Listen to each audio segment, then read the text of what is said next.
ஆச்சுமா? அச்சோ, பேக் கிழிஞ்சிட்டாம்மா. எங்க கிழிஞ்சிருக்கு?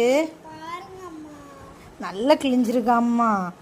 சரி, ஒன்றும் இல்லை. நம்ம அம்மா வந்து அப்பாவுக்கு இந்த மந்த் சேலரி வந்து அப்புறமா வாங்கி தருவேன், சரியா? பேகு இப்போ உடனே நம்மளால வாங்க முடியாதுமா. அப்பாவுக்கு சேலரி இந்த மந்த் வந்த அப்புறமா வாங்கி தரேன். இதை வந்து அம்மா வந்து ஸ்டிச் பண்ணி தரேன், சரியா?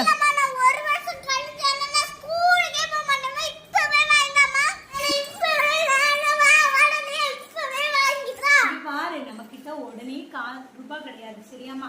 பேக் கிழிஞ்சிருக்கு, மம்மி வந்து ஸ்டிச் பண்ணி தரேன், சரியா? அப்பா சேலரி கிடைச்ச உடனே பேக் வாங்கிட்டாங்கம்மா. எனக்கு இப்ப ஸ்டிச் பண்ணியாவது தரீங்களா? Thank you mummy.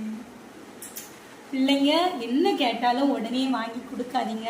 பிள்ளைங்களுக்கு கொஞ்சமாவது கஷ்டம் என்ன அப்படின்னு சொல்லிட்டு புரிய வச்சு எதுனாலும் வாங்கி கொடுங்க. தேவைக்கானது மட்டுமே